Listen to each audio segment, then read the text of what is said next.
ont bien été bénis par la louange ce matin. Est-ce qu'on peut leur donner une main d'applaudissement? C'est vraiment un privilège. Donc, on est dans cette série « Quelle famille ?» Quelle famille est une émission que j'écoutais aussi quand j'étais jeune. Moi, le personnage qui m'a marqué dans Quelle famille, c'est le chien Macaire. Il était toujours dans les jambes, il était toujours quelque part, mais ça a marqué nos familles d'un bout à l'autre du Québec.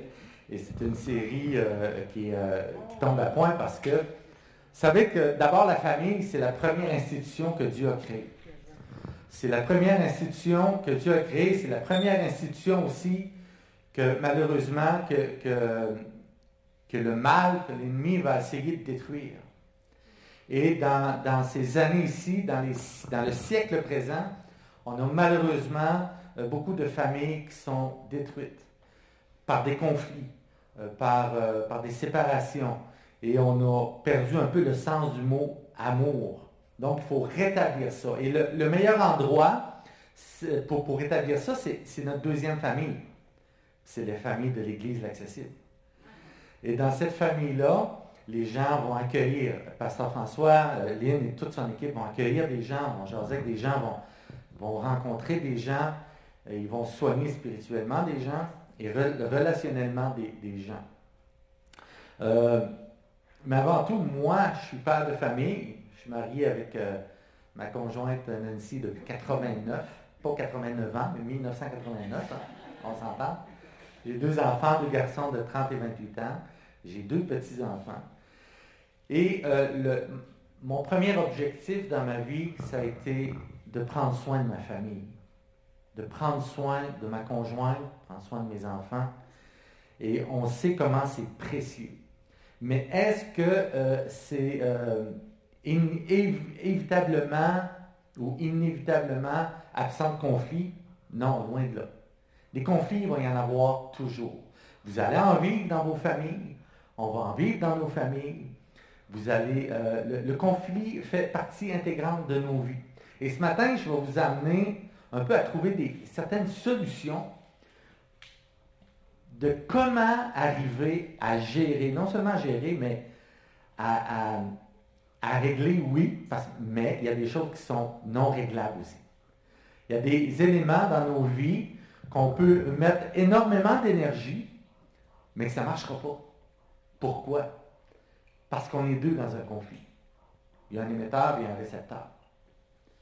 Comme dans des pays. Il y a des pays qui sont en guerre. Il y a un émetteur et un récepteur. Pourquoi ça ne serait pas communication? Je vais en parler tantôt. Le pardon, la gestion de conflits dans une famille, c'est un art de communication. Puis ça, c'est pas donné à tous d'avoir l'art de la communication. Vous savez, mon épouse et moi, à l'occasion, on écoute une émission qui s'appelle « Il n'y a que la vérité qui compte ». C'est une émission française. Puis on aime ça, écouter ça, parce que c'est je vous dirais, c'est spécial, parce que le but de l'émission, c'est d'inviter quelqu'un. Il y a un invité, comme moi, je suis là, je parle avec les animateurs, j'invite quelqu'un, mais le quelqu'un ne sait pas qui l'invite. Alors, il y a un rideau.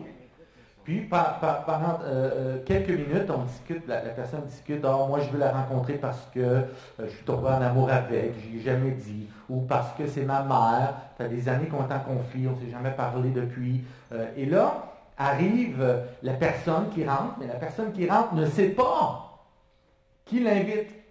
Jusqu'à ce qu'à un moment donné, les moniteurs s'ouvrent, puis la personne voit. Là, il y a plusieurs réactions. Je savais. Je m'en doutais que c'était toi. Oui. Mais le rideau, la personne peut dire j'accepte de renouer, ou je n'accepte pas de renouer. Oui, je veux, ou je vais attendre, je ne suis pas prêt. Donc, dans nos vies, c'est comme ça. On n'est pas toujours prêt dans le moment opportun ou dans le moment où nous, on choisit. Pourquoi? Parce qu'on est 2. Et ce matin, je veux aller un peu plus loin. Ce matin, votre effort à gérer un conflit ou un désaccord familial dépend non seulement de vous, mais aussi de l'autre, c'est-à-dire du récepteur.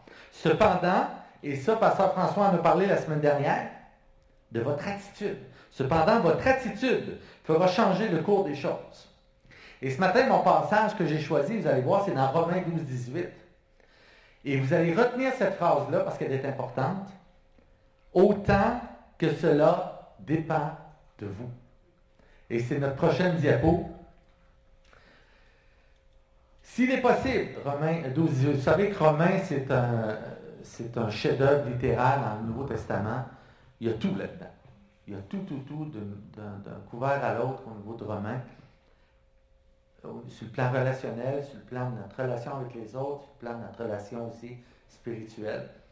Donc, Romains 12, 18 dit, s'il est possible, autant que cela dépend de vous, soyez en paix avec tous les hommes. Mais il y a deux éléments clés ici. S'il est possible, et le deux, c'est autant que cela dépend de vous. Donc, ce n'est pas toujours possible. Paul nous le dit, c'est pas toujours possible de régler un conflit. Des fois, ça peut prendre des jours, des semaines, et parfois des années. Et parfois, il y a des conflits qui ne se règlent jamais dans une vie entre deux personnes. Par contre, l'élément le plus important, c'est que vous investissiez vous-même à régler avec Dieu le conflit. Autant que cela dépend de vous. Vous me saisissez? Alors, ce matin, c'est un appel. Jésus t'assure que l'effort de ta démarche de pardon, que ce soit avec ton frère, dans ta famille, avec une sœur, avec ton père, avec ta mère, avec tes enfants, beaucoup de conflits parents-enfants ont lieu.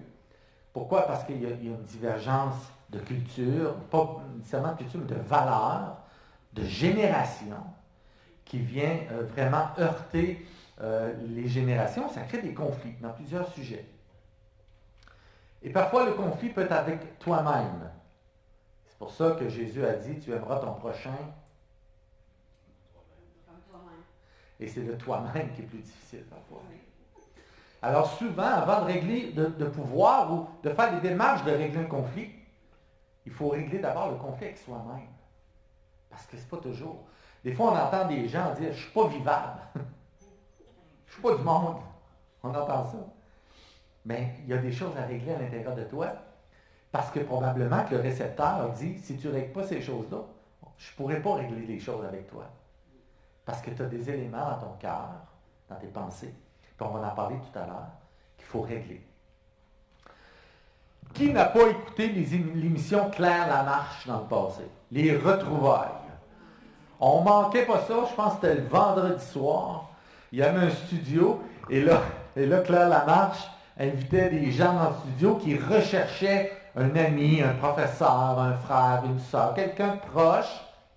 Et elle appelait ça ses Colombos. Alors j'ai mes Colombos qui travaillent fort, Claire Lamarche qui disait. Et là, il y avait un coup de téléphone. Et là, elle allait voir la personne. On a retrouvé la personne que tu cherches. Mais la plupart du temps, les gens voulaient renouer. Mais il est arrivé des choses en studio, en direct. Ils disaient non, moi je ne veux pas y aller parce que vous ne savez pas ce que cette personne-là m'a fait.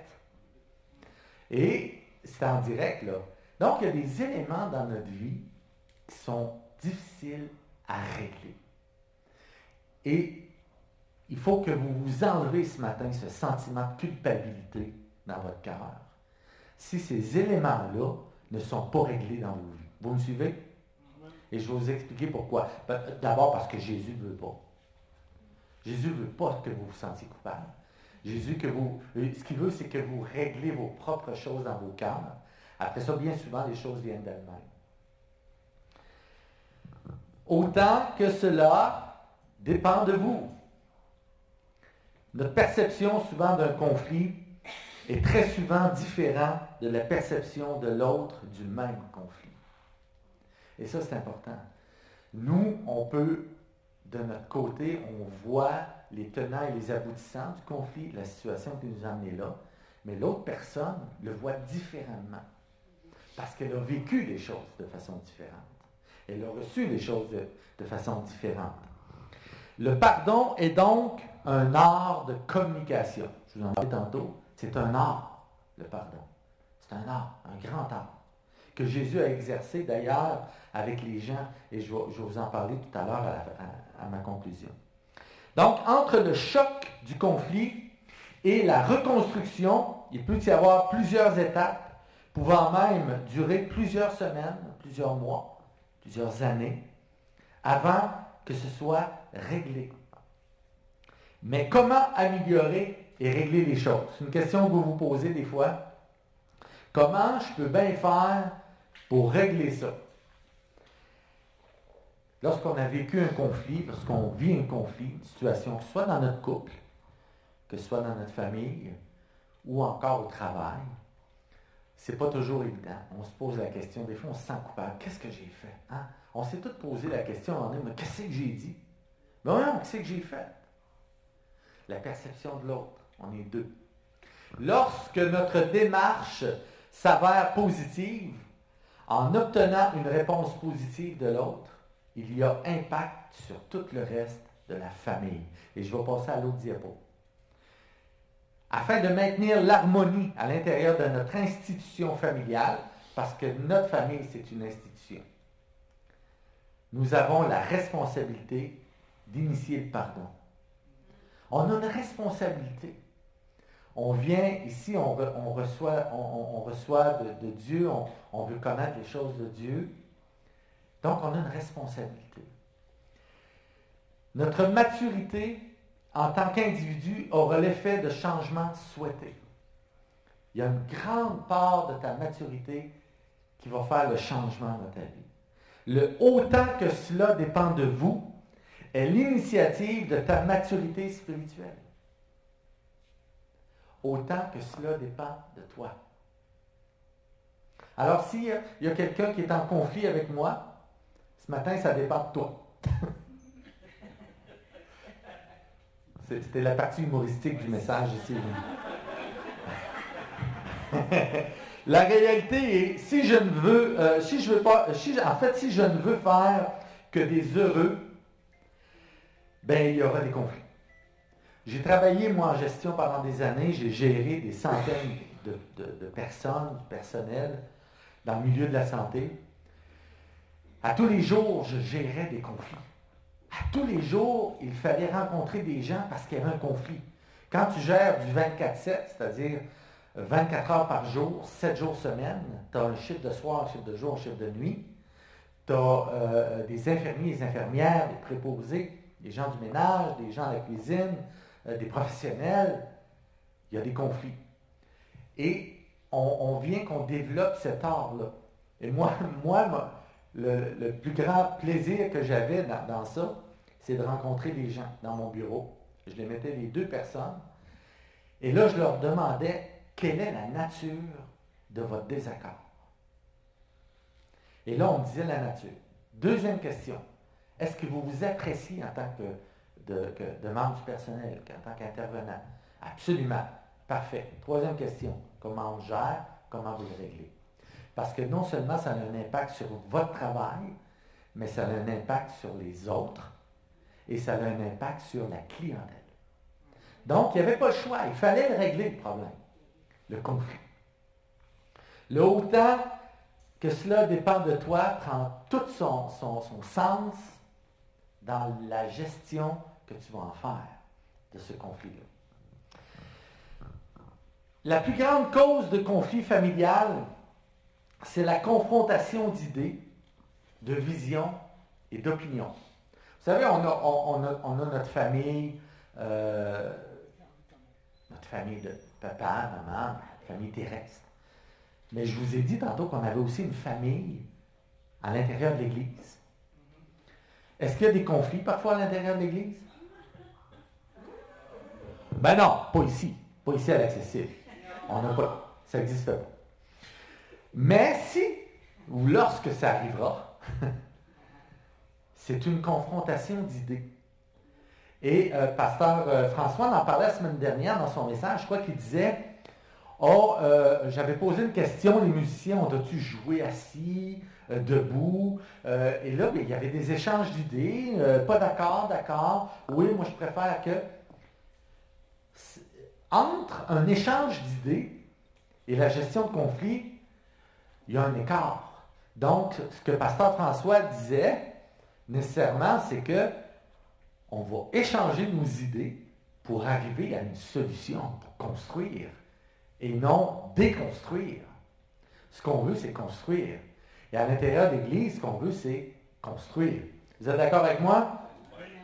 Alors, est-ce que l'Église accessible est une famille pour vous? Oui. Et si ce ne l'est pas encore, mon désir, c'est qu'elle le devienne.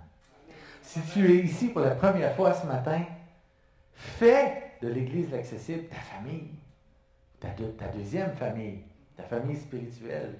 Prochaine diapo. J'aime beaucoup Mère Teresa. Mère Teresa est une grande dame, pour ceux qui la connaissent, bien sûr, connaissent son œuvre. Elle a dit ceci. Que pouvez-vous faire pour promouvoir la paix dans le monde? Rentrez chez vous et aimez votre famille. Elle a raison. L'amour est la base de tout. Jésus en a parlé dans sa parole. L'amour, c'est la base de tout. Et j'aime beaucoup Nelson Mandela, qui a passé 25-27 ans en prison. Et lui, ce qu'il dit, et je vais arriver essentiellement dans le cœur du message par rapport à ça, nos pensées. Il dit, une tête bien faite, c'est-à-dire nos pensées, est un bon cœur, et un bon cœur forme toujours une formidable combinaison. C'est extraordinaire. Lorsque nos pensées sont positives, nos pensées descendent au cœur. Il y a un chant de United Pursuit, c'est un groupe américain de louanges que j'aime beaucoup. Il y a un chant qui s'appelle From the Head to the Heart, de la tête vers le cœur. Et je vais arriver à vous expliquer comment ça peut avoir une influence incroyable dans notre gestion de conflit, vers le pardon, nos pensées qui passent par la langue et ensuite qui descendent au cœur. Vous allez voir que le milieu, des fois, là, c'est un problème. Donc, lorsqu'un conflit est existant dans votre famille terrestre, de grâce, partagez-le avec votre famille de l'Église. Trouvez quelqu'un de confiance, une personne, un ami, pour vous confier. Et cette personne-là va vous assister, va prier avec vous, va vous aimer, va vous aider. C'est essentiel. D'abord, le conflit familial prend naissance dans ta pensée. C'est là que ça prend naissance. Dans tes valeurs, dans quelque chose qui t'a heurté relationnellement, dans un événement qui est arrivé. Donc, ça prend naissance dans ta pensée. Ça se dégénère à cause de ta pensée. Et ensuite, ça coupe des liens à cause de ta pensée. D'abord, la pensée prend le chemin de la langue.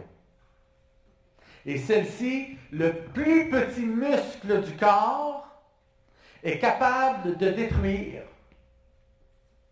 Combien de fois la langue a détruit des relations? Il y en a qui lèvent la main avec beaucoup d'humilité. Mon père me disait toujours, tourne-la ta langue 7 fois avant de parler. Le silence, c'est the best in the West. Je pense que c'est Saint-Exupéry qui disait, allez de par le monde prêcher l'Évangile. Et si nécessaire, ouvrez la bouche. C'est vrai. Et vous allez voir que ce sont nos actions d'abord qui peuvent changer bien des choses. La pensée donc prend donc le chemin de la langue. Et j'aime beaucoup les écrits de Jacques dans le Nouveau Testament. Jacques, c'est un des auteurs du Nouveau Testament qui parle beaucoup de la langue. Et il va dire 4 choses essentielles sur la langue. D'abord, elle trompe le cœur. La langue trompe le cœur. Parce que ça vient de tes pensées. Elle trompe le cœur. Vous savez qu'il y a un écart entre la pensée et le cœur. Et vous savez que les chercheurs, dans les dernières décennies, ont découvert qu'autour du cœur, il y a une enveloppe de neurones qui nous fait ressentir les mêmes sentiments que nos pensées. C'est fort, là. Donc, quand on dit « je suis en peine d'amour », bien, la peine n'est pas nécessairement dans la pensée, elle est vraiment dans le cœur. Parce qu'elle est relationnelle. Vous me suivez? Le deuxième élément que Jacques nous dit, la langue, elle est un feu qui embrase la forêt. Excusez-moi, mais c'est vraiment d'actualité, là. Mais la langue est un feu qui embrase la forêt. Elle peut créer un conflit dans nos couples, dans nos familles, dans une église, dans une société complète. Le troisième élément, elle souille le corps. C'est vrai que ça fait mal. C'est bien plus difficile de gérer en fait, c'est plus facile de créer un conflit que de gérer un pardon. Ça prend quelques secondes. Rappelez-vous, hein, il y a des hommes d'État, il y a des gens qui ont des athlètes qui ont construit une vie sur une réputation et en quelques secondes, ça s'est éteint. On s'est formé une opinion parce qu'il est arrivé quelque chose de négatif. Donc, on a manqué, comment je pourrais dire, où cette personne-là a manqué quelque chose, elle aurait pu régler des choses dans sa vie, elle a préféré cacher des choses, et lorsque ça arrive au grand jour, bang! Ça détruit une réputation. Et le quatrième élément, c'est que la langue, elle est pleine d'un venin mortel. Donc, c'est un serpent. C'est un serpent qui vient nous piquer et qui nous empoisonne. C'est ça la langue. Mais heureusement, elle n'est pas juste ça. Parce que les 4 éléments que je viens de vous nommer font partie de la pensée. C'est la langue qui utilise la pensée pour gérer et créer un conflit. Vous êtes toujours avec moi?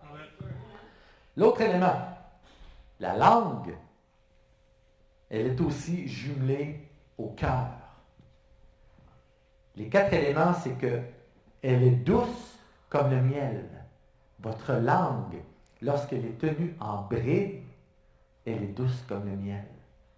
Elle peut bénir, elle peut encourager, elle peut aimer, elle peut louer le Seigneur. Vous me suivez? La langue, elle bâtit des relations. Je peux dire je t'aime à quelqu'un.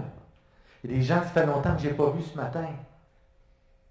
Parfois, on ne s'est pas vu par des circonstances attribuables. Mais des fois, ça peut être un conflit.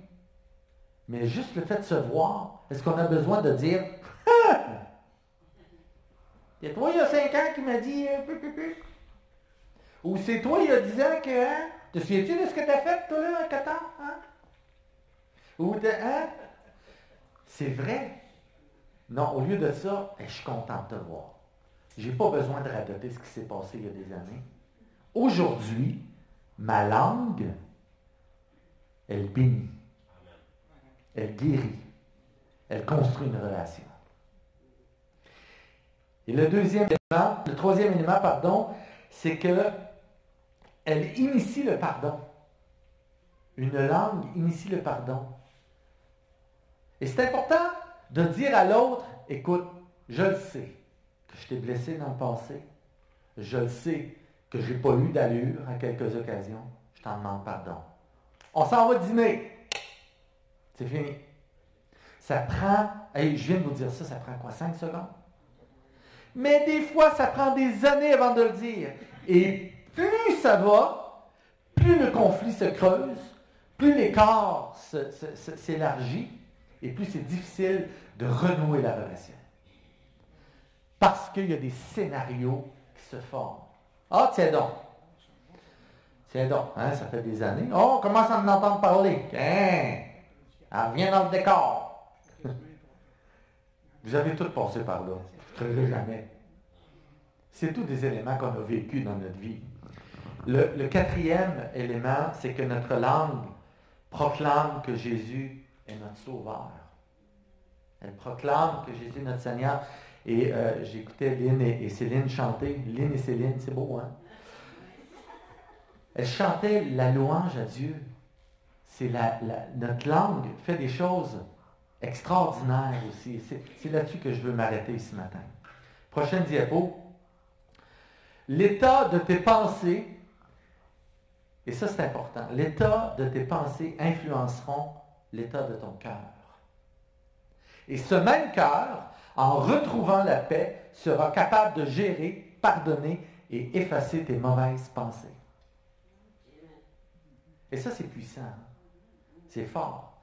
J'aime beaucoup l'auteur John Maxwell. C'est un écrivain américain qui a écrit beaucoup de livres sur le leadership et les relations humaines. Et il dit ceci: ce que vous obtiendrez n'est pas déterminé parce que vous voulez, mais parce que vous êtes. Vous me suivez? Vous êtes toujours avec moi? Il y a du café en arrière? Ce n'est pas déterminé parce que vous faites ce que vous voulez, mais parce que vous êtes. Moi, lorsque j'engageais des gens, des intervenants, le premier élément que je regardais, ce n'était pas le savoir-faire avec le beau CV, c'était le savoir-être. Est-ce qu'il est capable d'être? Est-ce que son intention relationnelle est bonne, est louable? Le savoir, ça s'apprend. On va y apprendre. Donner une piqûre, on va y apprendre. Monter un lit, on va y apprendre. Faire manger un résident, on va y apprendre. Mais entrer en relation avec quelqu'un, c'est un art. Et ce n'est pas donné à tout le monde d'avoir correctement cet art. Et c'est pour ça que, frères et sœurs, ce matin, je vous dis, vous allez avoir à gérer avec des caractères difficiles dans vos vies, avec des personnalités différentes. Et non, mais ils savent. Ah, lui, il n'est pas parlable. On en rencontre toutes dans notre vie. Des fois, moi, je peux être pas parlable. Ma femme me dit, t'es pas parlable. T'as raison. Parle-moi pas. Ben non. On se dit pas ça. Mais, je peux vous dire ceci ce matin. Je veux vous laisser avec un poème, un acrostiche. L'acrostiche, c'est du grec akrostikos, qui veut dire poème. Et retenez ceci, le mot cri, C-R-I. Il faut que vous partez d'ici en retenant cet élément-là. Avant ma conclusion de ce matin, le mot cri. D'abord, demander pardon, ça prend du courage. Ça, c'est votre C du mot cri. Demander pardon, ça demande une attitude radieuse. Ça, c'est le R du cri. Et demander pardon, c'est imiter Christ. Ça, c'est le I du cri. Donc, soyez courageux, radieux et imitez Jésus dans votre démarche. Ce sont les trois éléments que vous allez prendre en considération dans votre demande de pardon. Et ça, le courage, c'est pas toujours facile. Ça en prend du courage. Vous savez pourquoi ça prend du courage? Parce qu'on ne sait pas et on ne connaît pas la réaction de l'autre. Comment va réagir l'autre? Est-ce qu'il va l'accepter? Autant que cela dépend de vous. Si la personne ne l'accepte pas, vous soyez en paix, parce que votre démarche, elle est louable. Vous me suivez? Alors on retient le cri, courage, être radieux et imiter Christ. Celui qui est sage de cœur reçoit les préceptes, mais celui qui est insensé des lèvres court à sa perte. Proverbe 18. Alors ce matin, soyez des gens comme un aimant. Vous savez c'est quoi un aimant? Soyez magnétique. Soyez aimant, c'est-à-dire magnifique. Alors, être magnétique et magnifique, vous allez être fantastique. Alors, retenez le mot cri, courage, être radieux, imitez Jésus, soyez magnétique, soyez fantastique. Et j'invite les musiciens à s'approcher alors que je vais vous laisser avec ma conclusion, prochaine diapo. Ta mission et tes objectifs ce matin, elle repose sur 5 mots. D'abord, ton attitude.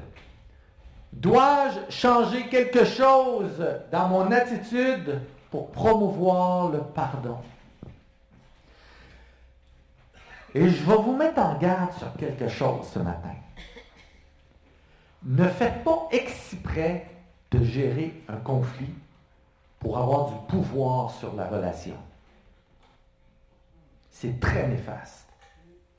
Parce que ça détruit des relations.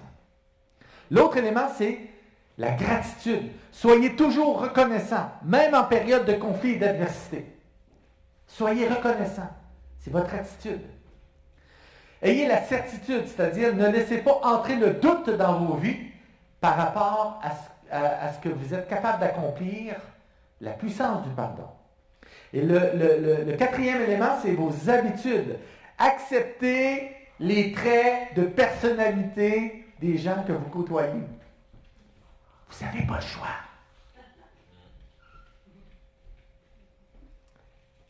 Le dernier élément, c'est ton attitude. Et John Maxwell, il dit, ton attitude va déterminer ton altitude. Et l'altitude, c'est, tu vas être reconnu en premier pour qui tu es et non pour ce que tu fais. La personne va s'approcher de toi à cause de ta personnalité, pour qui tu es et ce que tu dégages, et non ce que tu fais. Vous me suivez toujours? Alors Jésus a reconnu Pierre pour qui il est, et non parce qu'il l'avait renié. Jésus a reconnu Nicodème, cet homme de loi qui est venu la nuit pour le rencontrer. Il l'a reconnu pour qui il est, et non parce que c'était un homme de loi. Jésus a reconnu le pardon du brigand sur la croix parce qu'il a effacé son passé. Et pourtant, c'était un meurtrier. Lui, c'était un meurtrier. Et il l'a révélé sur la croix. Jésus a reconnu la repentance de la femme adultère devant des hommes de loi,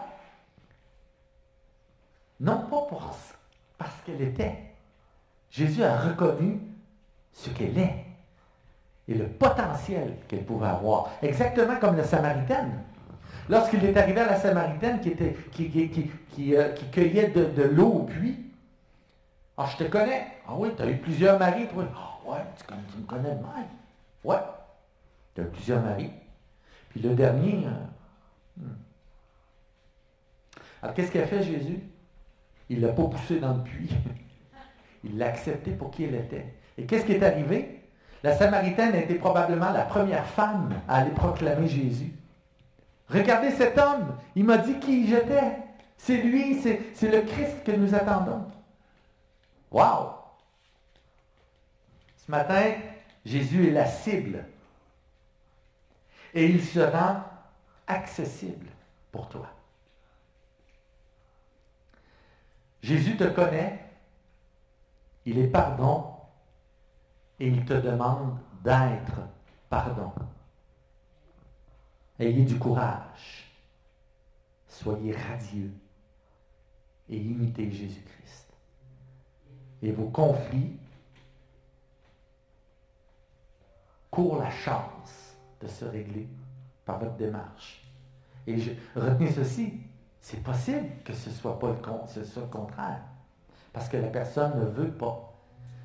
Mais autant que cela dépend de vous, soyez en paix.